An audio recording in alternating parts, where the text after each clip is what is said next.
All right, what's up, folks? Monday, May 15th, 2017. Rich Van Tassel with you, giving you the recap of Game 7 between the Washington Wizards and the Boston Celtics. Celtics coming away with 115-105 victory. A lot to get into with this game.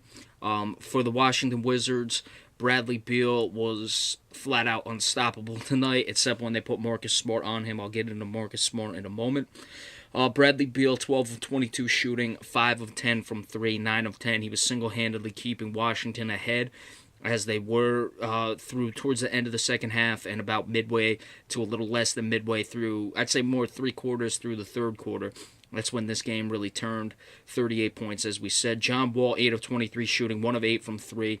He did not get the job done tonight. 18 points, 11 assists. Otto Porter Jr. had 20 points. 6 of 10 shooting. Markieff Morris, 18 points, 7 of 14, 3 of 6 from 3. Nothing but 5 points from Bogdanovic. I'm 1 of 2 from 3, 2 of 2 from the line, shooting off the bench. We'll talk about the bench in a minute. For both teams, 36 of 80 overall, 10 of 29, shooting 34.5%. For the Boston Celtics, clearly the story, and it was minus 11 for Beal. Sorry, the plus minuses weren't coming up. Minus 11 for Beal, minus 11 for John Wall. All the other starters were pluses, plus 7 for Gortat, plus 3 for Porter Jr., and plus 2 for Morris. Surprisingly, some of the benches were in the plus, like Brandon Jennings, plus 2, but he only played 6 minutes. Bogdanovic logged most of the bench minutes, was minus 19. Mahimi had 11 bench minutes, only 2 guys with more than 10 bench minutes. He was minus 10. For the Celtics, as we said, Kelly Olynyk off the bench, clearly the story. 10 of 14 shooting, 2 of 6 from 3. 26 points, 5 rebounds, 4 assists, was making every big shot in the fourth quarter for the Celtics to keep the Washington Wizards at bay. Marcus Smart had a very good game. I was critical of him after Game 6. If he gave these efforts on a more consistent basis, I wouldn't be as critical on him, but 13 points, 4 of 7, 2 of 2 from 3, 3 of 4 from the line, 6 rebounds, 4 assists, and he was really the only guy who could do much to slow down Bradley Beal in this game. They actually took him off him for a little bit in the fourth quarter, put Avery Bradley back on him, and Bradley went off. But hats off to Marcus Smart. Let's see this on a more consistent basis.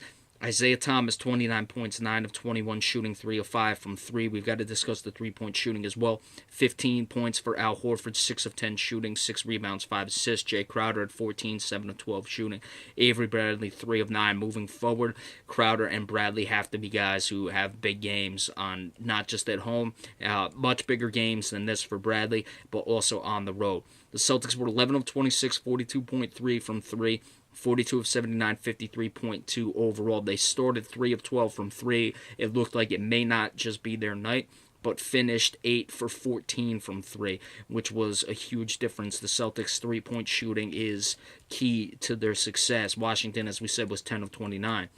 Celtics, 20 of 25 from the free throw line. Washington, 23 of 29. I didn't think the calls were necessarily going well for the Celtics. I thought there were a lot of points that the Wizards got that they shouldn't have been shooting in free throws. I thought many times the Celtics should have gotten and ones that they did not get. I can think of one with Isaiah Thomas. Kelly Olynyk had one in the fourth quarter, was completely flattened by Gortat.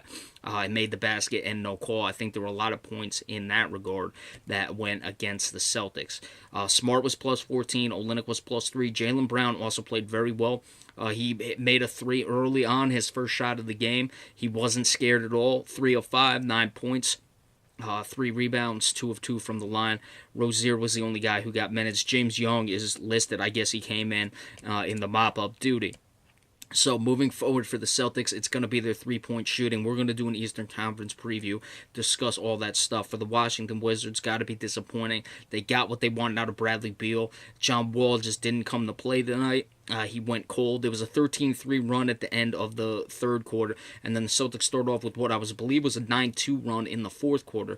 So that was 22-5 overall in a series of runs. Washington went on a quick 7-0 run to get it back to where it was going into the fourth quarter, a 6-point deficit, but the Celtics kept them at bay the entire fourth quarter. Hats off to them. But certainly Washington Wizards, John Wall, you say what you want about Isaiah Thomas. He just dispatched John Wall. the guys like Russell Westbrook and James Harden are currently not playing. He has another shot against the guy who's an MVP candidate in LeBron James. Let's see what he can do. But again, we'll get into that when we discuss the Eastern Conference Finals preview, which will start Wednesday night. The Celtics are the home team in that. They will be hosting. But like I said, we'll get more into that later. All right, so be sure to stay tuned for the Eastern Conference preview either tomorrow or Wednesday prior to the game. And remember, we appreciate all subscriptions as well. We'll see you in a little bit. Thank you.